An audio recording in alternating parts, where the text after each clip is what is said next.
At Hiraya Manawari Homes. Makikita natin sa balcony na to ang sunrise and ang very relaxing poolside.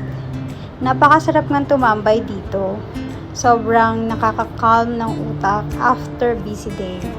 So right now we are having a breakfast, pancit canton and nilagang itlog, which is our Filipinos favorite.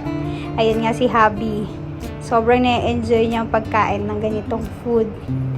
Talagang sarap na sarap nga siya sa kinakain niya. See?